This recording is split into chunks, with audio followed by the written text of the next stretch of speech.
afternoon or good evening, everyone, depending on where you're tuning in from, and welcome to the next instalment of the AIAC's Diversity in Arbitration Week 2021, which has been organised in collaboration with ArbitralWomen.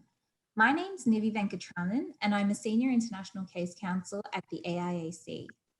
Today, my co-interviewer, Dr. Annabelle Möckesch, and I are absolutely delighted to be interviewing fellow ArbitralWomen member, Ms. Jelita Pandjaitan, on her stellar career in finance, energy and resources arbitration in Asia. While doing so, we'll also be exploring a topic that's very close to my heart, and that's the importance of gender diversity in international arbitration. So I, for one, am very much excited for today's interview. So without further ado, let me introduce you to my co-interviewer for today. Annabelle is a senior associate in Schellenberg Wittmer's Dispute Resolution Group in Zurich, where her practice focuses on international arbitration. She's acted as a counsel and tribunal secretary in both ad hoc and institutional arbitrations in a wide range of disputes, including disputes arising from international construction contracts, share purchase agreements, and sales, license and distribution agreements. She's also represented parties in arbitrations related to matters before the Swiss courts. Annabelle is admitted to the bar in Germany and Switzerland and obtained a Masters of Law from the London School of Economics and Political Science and a doctorate in law from Heidelberg University. Prior to joining Schellenberg Wittmer, Annabelle was an associate at an arbitration boutique in Hamburg and assistant legal counsel at the Permanent Court of Arbitration in The Hague. During her training, Annabelle was an intern at the ICC International Court of Arbitration in Paris.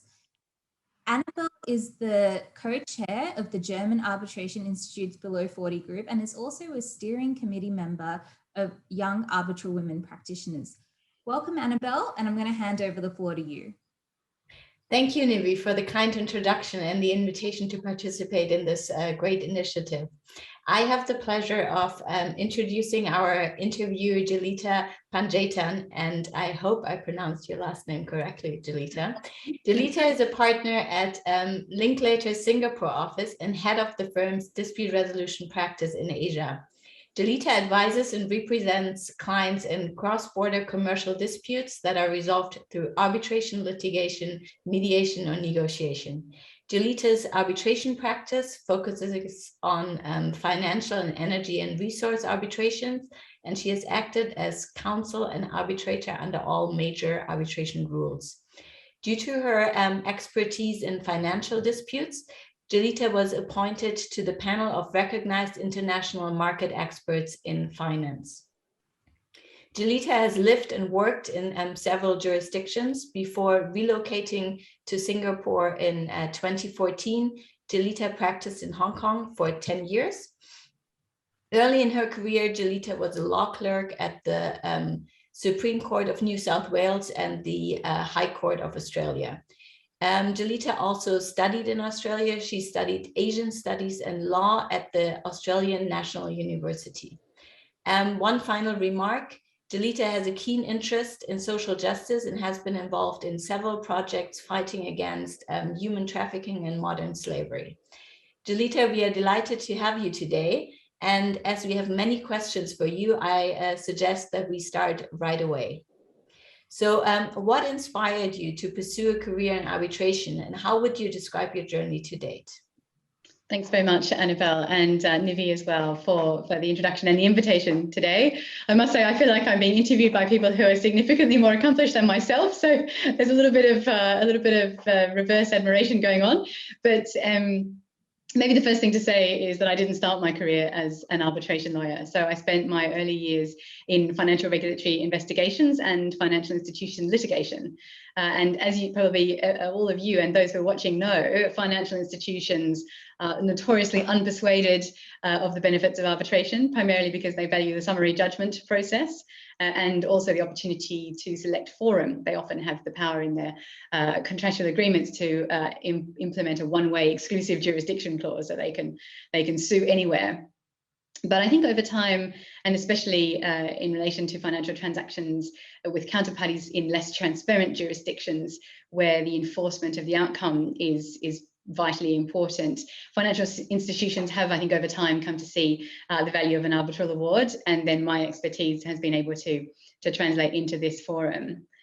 On the energy and commodities or energy and resources side, actually that also developed out of a different type of focus. I was involved in several situations working with our insolvency lawyers in the firm, dealing with situations where we had counterparty default arising from financial distress. And for various reasons, I started off in disputes that came out of the commodities space, so timber and coal, and then as time went on, more in the oil and gas space, usually at the sort of extractive stage upstream.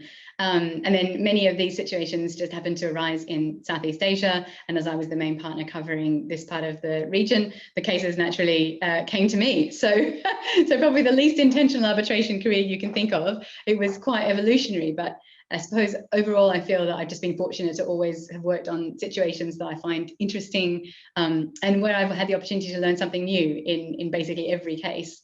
Certainly early on, as I mentioned, I learned the lesson of securing the counterparty's assets in advance. That was one that that I learned early and have carried with me throughout my arbitration career as well. Thanks so much, Jelita. And actually, I think there are actually a lot of people who actually start their career in another field and they somehow find their way into arbitration. And your story holds true to that particular statement. So one of my questions is, Asia is actually considered to be a new hotspot for arbitration. So what characteristics or what attributes do you think are essential to succeeding in a career in arbitration in Asia? Well, we have to agree that Asia is definitely a hotspot for arbitration. The key seats in Asia are certainly rising very quickly up the Queen Mary survey, for those of you who've reviewed the 2021 results. In terms of what makes you more successful operating in Asia, I think I would probably say agility is the most important attribute. To work successfully in this region, I think you need to be able to adapt your legal and commercial strategy to a very wide range of environments.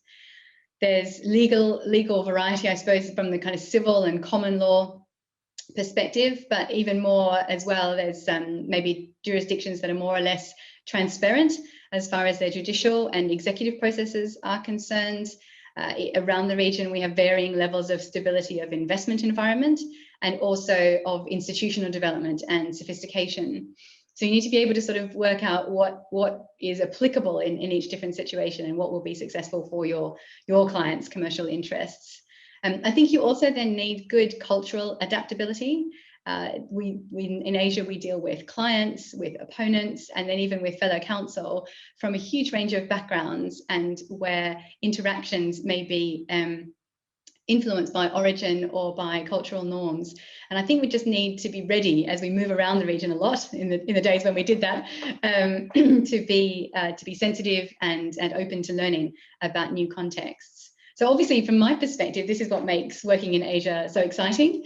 I think it's just important in every new situation working in this industry and in this region, not to make too many assumptions based on experiences you might have had elsewhere.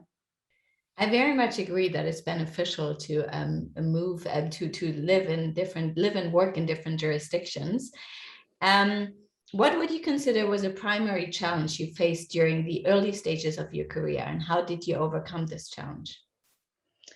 So I don't know how many people, when I say this, will sympathize, but certainly for me, a big challenge was navigating very large events, very large arbitration events, and figuring out how to be effective in that context. There are obviously big conferences, networking events, so drinks, etc. And I would go along to these things because everybody had said to me that they were critical to the development of my arbitration kind of profile and network. And then I would either spend all my time with a few people that I knew, so it's kind of not really worthwhile because I would see those people anyway, or I'd get stuck with someone that I didn't know who was completely irrelevant to my practice and then not be able to exit that situation.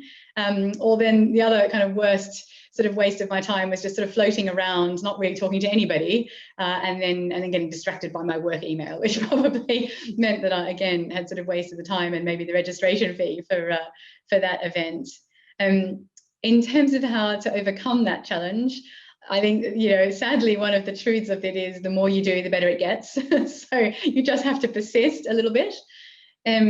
I think in terms of techniques for kind of handling those situations now, I would say maybe identifying 2 or 3 people that you haven't seen in a while or whom you would like to know if you don't know them, and actually make a plan to speak with them. So look around for them, find them in the room, go and have a chat, make sure you connect before they go or you go. And definitely, if you don't know somebody, I think you should use somebody that you do know to help introduce you. That can always be a very easy way to start a conversation, and it's nobody is in my experience, people are not uncomfortable if there's someone that you know, but if you then ask them, oh, are you familiar with so-and-so, and would you mind at some point in the evening finding an opportunity to introduce me or to include me in a conversation? Because all of us are kind of trying to make meaningful conversations around the room, or useful conversations, and I think just creates another opportunity. And then I would sort of say, maybe don't start at the top of the food chain, right? You don't need to go and speak to the most eminent person in the room and be sort of a fangirl.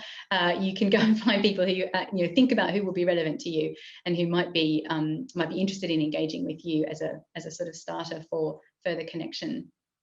And then I think if you're the person who gets approached, don't resent the unexpected conversation. I've had many of those, which have turned out to be very valuable, particularly meeting local counsel who I haven't known in a particular jurisdiction, and they've come to talk to me about something, they've seen me at a conference, and that connection has turned out to be very useful for later inquiries, or even if they've got work that they are interested to discuss collaborating on with me. So you'd be surprised how some of those random conversations ultimately do prove to be worthwhile, but you can, if it turns out not to be a helpful conversation, you should feel free to politely exit. So one of the real skills, which I'm still not that great at large networking events, is actually making a gentle exit from a conversation, having given somebody meaningful time and engaged properly, so not looking around the room for the next thing you're going to be doing, but then indicating, as I think everybody understands, you're there to network, which means you want to see several people, then just indicating you have a few people that you need to go and speak to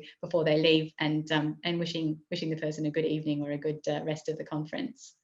And then finally, I think that I'm giving loads of tips here because I really think this is quite a tough thing to do. Sometimes it's worth having in mind a couple of things that you might talk about.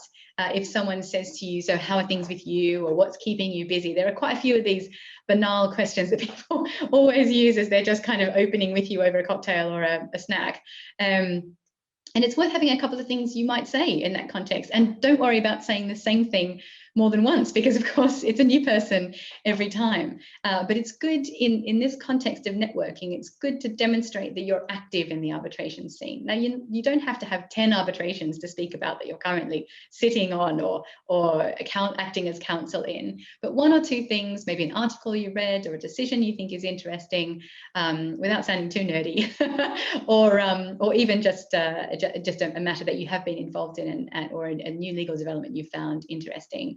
And 1 or 2 things like that to say that will just mean, instead of saying, oh, quite good, you've got something that will engage your interlocutor when you're in those kinds of events. So those are my tips after many, many attempts to survive cocktail and networking events. Thank you so much, Jelita. And I actually think there's a lot that people can take away from the comments that you've made, because I know I, for one, have found myself in some very uncomfortable situations when I've been networking. So your tips were definitely helpful for me. You would have realized that during the course of your career, there's been more talk about diversity, particularly gender diversity. And over time, there are more women who are getting involved in arbitration. There are more women being appointed onto arbitral tribunals, and there are more women in leadership roles across the board. So against this context, how have you seen the industry's approach to gender equality and gender diversity evolve over time? And to what extent do you believe the characterization of arbitration as being pale, male and stale holds true today?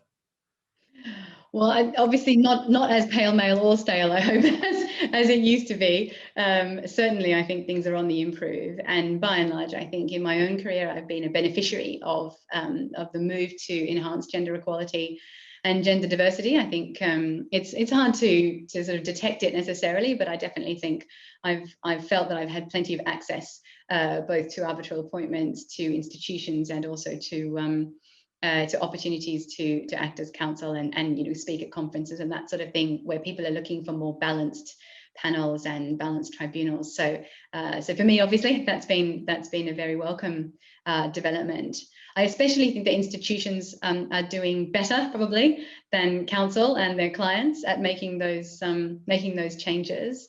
And certainly the majority of my appointments have probably come from institutions in the past.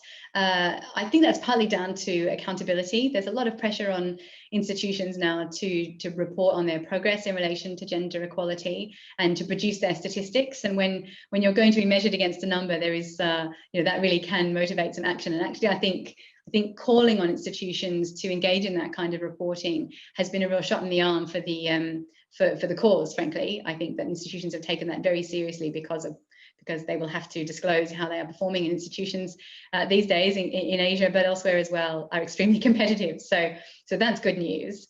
I think amongst counsel, there's some accountability that has come from the ERA pledge. So firms and and individuals or chambers who have made that pledge, I think do in some ways hold themselves accountable and make some level of reporting. Certainly in my own firm, because we have made that pledge, we engage in quite a lot of internal tracking around who we nominate for arbitral appointments and who are ultimately appointed to various tribunals. Probably in the end, though, I would say that there remains amongst counsel quite a lot of responsibility to exercise self-discipline and to make sure that as counsel, we're always including women in our list of recommendations or suggestions to a client, and maybe sometimes more than one woman. So it doesn't appear that you've created your list and then you've just added a woman to make sure you've made up the numbers. You know, it's 2 or 3 women is perfectly fine as well. I think also it's important as counsel not to do that in a tokenistic way, but to have a strong reason for why a particular woman is on the list, whether that's to do with their expertise, their particular skill sets and legal background, or it may well be that it's because they are, you know, less frequently appointed than some of the usual suspects. And in those sorts of situations, you can say to a client quite honestly that they will probably end up with a more efficient arbitral process, because when you choose the usual suspects, you end up with people who have extremely congested diaries, and particularly with three-member tribunals, it can be very difficult to coordinate, even to get procedural hearings on, let alone significant lengthy trials or merits hearings. So I think counsel have quite a bit of responsibility to exercise there. Obviously, you can't remove the party autonomy, so it is for the client to make the selection in the end. But I believe that we have a real responsibility to kind of use the influence that we have to put those nominations forward and really encourage clients to understand the reasons for them, so that it becomes more and more normal to see one or more women on every list, and then there's perhaps no need to give an explanation for why the woman should be considered. Thank you, Jelita. I agree that a lot has already been achieved, especially by the institutions, but also believe that more still needs to be done. And this leads me to my next question. What role do you believe senior arbitration practitioners should play in reducing gender disparities in the industry? And what advice would you give to young female professionals who are seeking to establish themselves in international arbitration? So maybe I'll start with the second part of your question first. I think one of the big pieces of advice I would give is not to be afraid to ask for help. So I think the arbitration community and the arbitration industry can be quite an intimidating place. It is dominated by quite experienced people, and I must say I probably wouldn't include myself in that list. But there are always going to be men and women more senior than you in the arbitral community or in the arbitration community. And if you are starting out or more junior, then I think it's worth asking for some assistance, support, or guidance from others who are more senior. And to answer sort of, I guess, the first part of your question, I think there's really a responsibility on those of us who have been longer in the scene to turn around and lend a hand to bring others up, but especially young women or less experienced women practitioners, to make sure that they gain the kind of access that we all need in order to establish ourselves in the arbitration community. Because of the confidential nature of the work that we do, I think other than when you're acting in proceedings, you probably wouldn't meet with other practitioners.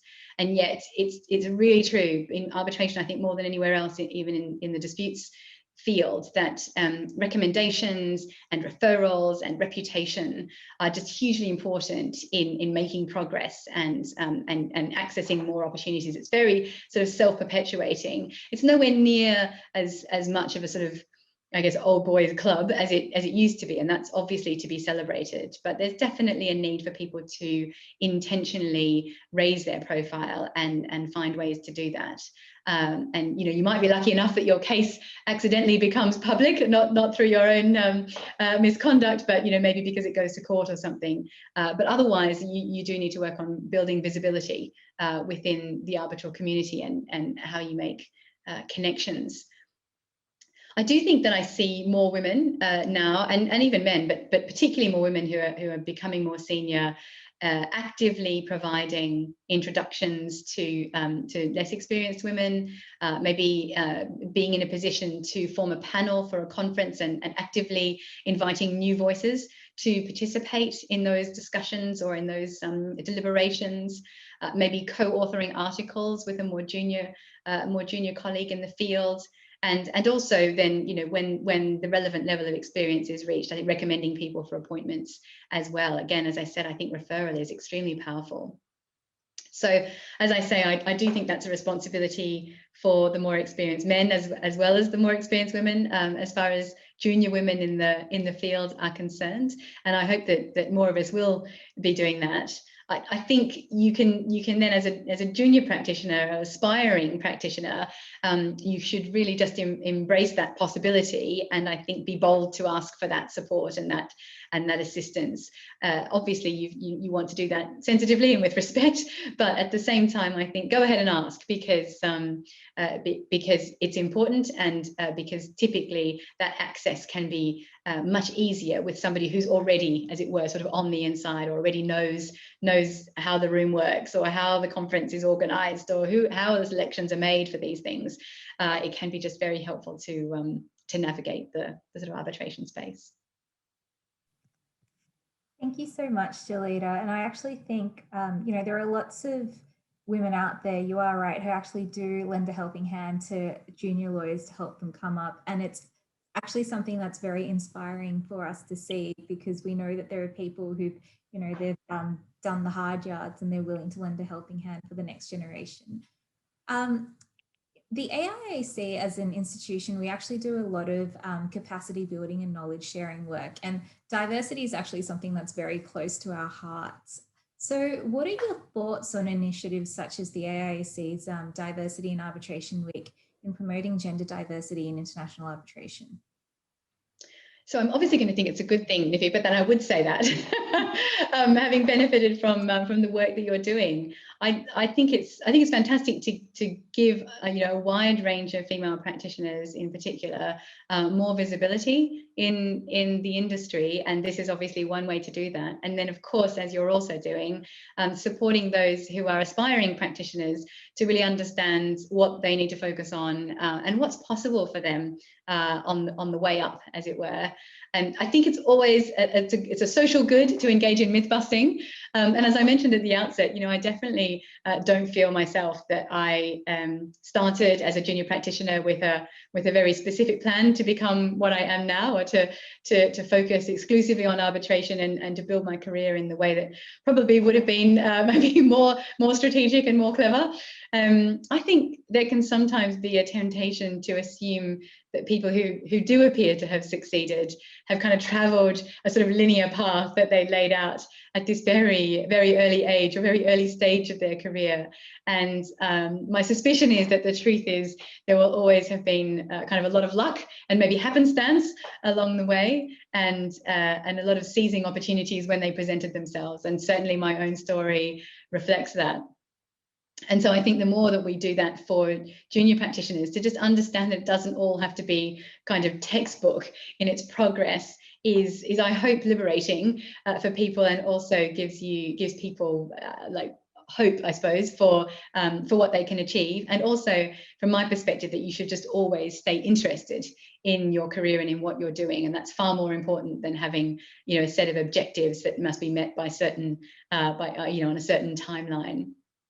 I'm going to confess that I was a little bit surprised to be asked for an interview in this series. And that's because I think I rarely feel as though I've arrived at any kind of level really of success in this industry. And I always spend much more time thinking about what I haven't yet achieved and where I could next sort of journey to in terms of achievement and experience and I guess recognition in the sense of just achieving some form of success. I'm much more focused on that than I am on anything that's come in the past. And so there's also it's also enjoyable for me to kind of look back a little bit and realize maybe how far I've traveled and how much more I know than I realized. If I have 5 tips for a cocktail party, then I must have learned something along the way, and I've obviously survived quite a few of them. But I do think it's very helpful with this initiative and with the other work that you're doing to just provide, I guess, a platform for people to hear real stories of how those of us who've spent our career in the practice have just made it work for ourselves, and others who've made it work for them as well, because it's obviously not, hardly ever, I think, by design, and almost all about sort of attitude and opportunity. So if I can leave one thought with people who are watching this, I would just say, keep your eyes open and your eyes up in terms of what may be possible. Don't be afraid, as I said earlier, to ask for the help from those who are more experienced. I hope you will be pleasantly surprised by the support that others will be prepared to offer you. And I think it's a great time, frankly, to be a woman up and coming in the industry, because I think there's a lot of proactivity around ensuring that more women are staying in the profession and are recognised in the profession and are getting the opportunities that they have always deserved. So it's a good time to be an aspiring practitioner, and I encourage people to stay on that path, however wayward it may ultimately end up to be in their own lives. Thank you so much, Jelita. And Annabelle, do you have anything further to add to our audience today? Thank you, Nivvy. I just wanted to thank you again for letting me be part of this initiative. I think that this session was really interesting. Thank you, Jelita, for sharing your views. Maybe just a few takeaways from this session. First, I guess you don't have to start your career in arbitration to become a successful arbitration lawyer. To the opposite, it might be beneficial if you start, if you focus on another practice area or start in another field. Second, to navigate big arbitration events, I learned that you should identify people you would like to talk to, that you should ask someone to introduce you to people, that you should learn how to make a gentle exit and demonstrate that you're active in the arbitration scene. And maybe a last point, I also think that it's very important to ask for guidance when you're a more junior lawyer. And it's very good to know that there are people like Jelita who will give you a helping hand. Thank you. Thank you so much, Annabelle, and thank you also, Jelita, for sharing your wonderful insights with our audience today. And I'm sure the comments that both of you have made today will certainly give everyone food for thought in charting their own careers into the world of arbitration.